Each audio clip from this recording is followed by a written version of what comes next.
AOC is distancing herself from Vice President Joe Biden, plus Ricky Gervais attempted to keep the Golden Globes from getting political. And breaking news this morning, Julian Castro has endorsed Senator Elizabeth Warren. Indeed. We are back with Maximilian Alvarez, host of the Working People podcast, and Rachel Bovard, Senior Director of Policy at the Conservative Partnership Institute. Before we jump in, Max, you have a phenomenal episode of your podcast coming out this Friday. Tell people about it. Shameless plug. Thanks. All right. Shameless plug. So, my podcast, Working People, I interview workers from around the country. That's why every time I'm on here. Where can they find it? You can find it on iTunes, Spotify, Stitcher, kind of anywhere you get your podcast. If you want to support us, you can become a donor on Patreon. Cool. We just paired with an official partnership with the great labor magazine In These Times. Phenomenal. So I'm really excited about that. And I've been working to put together a sort of special episode on the strike in France, because I think that the resurgence of the labor movement is a very good sign in this country, and we have a long way to go.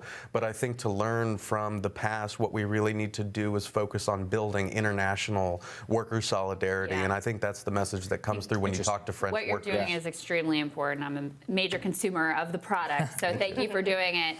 So let's start with Julian Castro endorses Elizabeth Warren.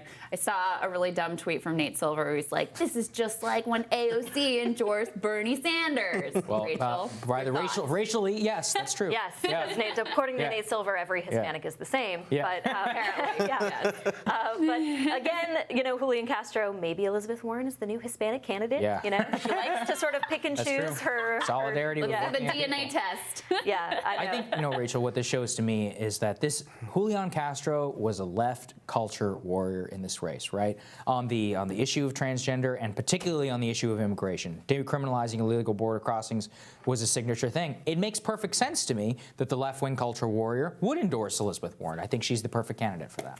Yeah, I think so. She's gone in, I think, a little bit more on the identity politics that drove Julian Castro's campaign. I think this is a good get for her. I think she needs the credibility that he brings, among the Hispanic demographic, but also on immigration. I mean, does he though? Right? Like, that's the other question. I mean, never got more than she has right now. What do you think, Max? Is this this meaningful? I mean, you're a Sanders supporter. How do you look at this? Yeah, I mean, I think it is, meaningful, and I kind of see it as, the Warren campaign has shown that it is very good at maneuvering behind the scenes to gain big ticket endorsements. Yeah. They're very savvy in that respect, and I think that, even though he didn't, do as well as I'm sure he would have wanted, Julian Castro was very good at recognizing the current cultural moment, and I think he tried to capitalize on that.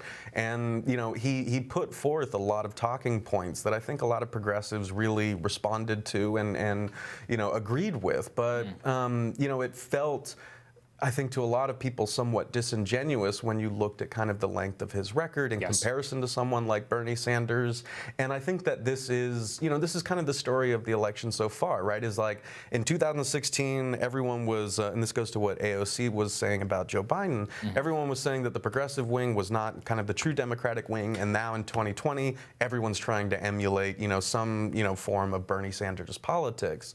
And I think that, again, the longer the spotlight is on people, the more that their record matters. Yeah. Well, let's talk about those comments from AOC. This was in an interview. She was asked what role she would play in Congress during a Biden administration, and she said, "Oh God, in any other country, Joe Biden and I would not be in the same party, but in America, we are." What do you make of that?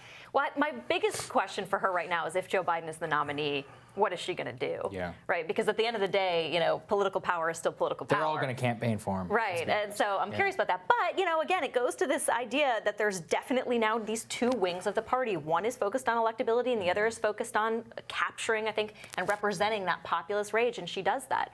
Although I will say, I think she does, the last polling I saw of her favorability in her district, I think it was like 21%. And 11% of people thought she actually cared about what was important to them.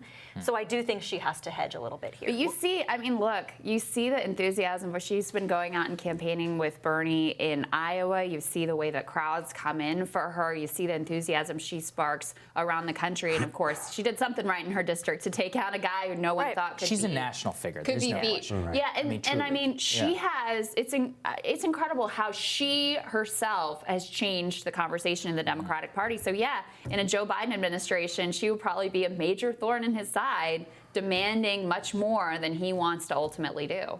Yeah, and I mean, she's right. I mean, like, you know, the like, if you just look at, like, you know, the record, you'll see that, like, the Democratic Party has drifted right significantly over the past few decades, especially with the emergence of the New Democrats, of which Joe Biden is kind of like an emblematic figure. Right. Right. And this is, I think, something that is really, really important for people to recognize in this election and moving forward.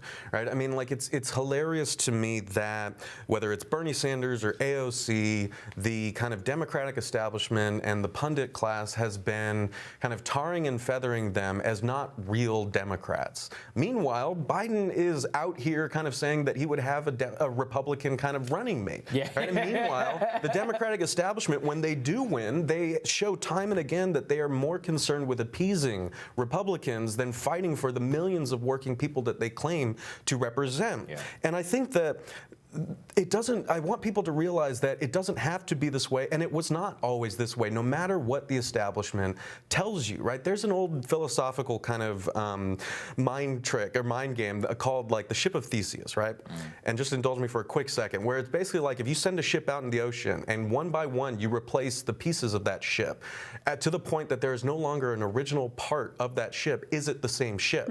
That is what's happened to the Democratic Party. They have moved right. They have tried to claim the ground that Republicans previously held in order to maintain power. That's what the New Democrats were. And the progressive wing has just as much of a claim on the mantle of what the Democratic Party is or should be, like Rachel was saying, as the establishment Democrats like Joe Biden do. The reason I also like the comment is because it highlights something we really try to put on this show, which is that the way that the pundit class, Rachel, looks at parties is like Republican, R, and D. They don't actually understand, like, the internecine conflicts within both parties. Because the truth is that, you know, AOC, I mean, there are Republicans, Josh Hawley, so I want to feature it on this show. It's the same thing. Their huge wars within the parties. And if you don't understand that, you don't actually understand where politics is trending. And I would say the Democratic Party is trending towards AOC. Whether it happens this election or not, it's going to happen. Yeah, it's actually funny when you were talking, Max.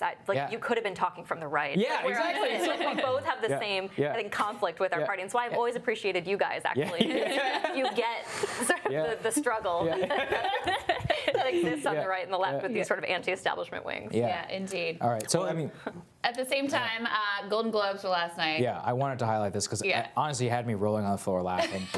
Ricky Gervais did us all a favor and told the Hollywood elite what we all think about them. Let's just take a listen and we'll get a quick reaction before we go.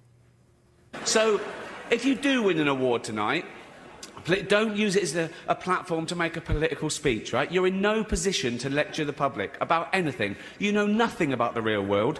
Most of you spent less time in school than Greta Thunberg. So, if you win, right, come up, accept your little award, thank your agent and your God, and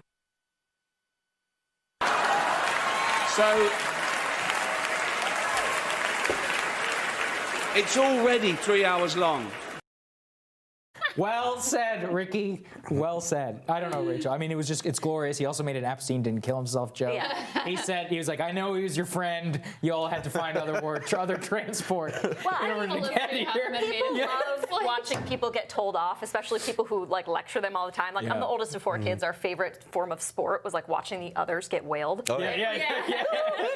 But, you know, the best part about it was that he got up and he preemptively said, like, told them off for everything they then did. Yeah, they That was the most amazing thing. We talked Michelle That's Williams. what made it so uncomfortable for like the audience. Well, he was like, Because they all had these plans. You had less education than Greta Thunberg. Like, stop lecturing us. Michelle Williams gets up. She left school at 15 to go act, and then starts lecturing people. So it was Thank just you, like, Michelle. okay. Yeah, Sacha Baron Cohen, noted expert on Facebook, also gave us a nice little speech there. It's funny, right, Max? I mean, these people truly believe that they know better, that they've been preaching, you know, their message from these pundits. I mean, you know why you were mentioning during the break, conservatives love this? It's because we had to put up with this for like 30 years. It's like you have to hear these asinine and idiotic speeches from people who know absolutely nothing. And I'm sure, you know, coming from from an anti-establishment left wing. I mean, these are the people who are the greatest purveyors of identity politics and of class than anybody else, right?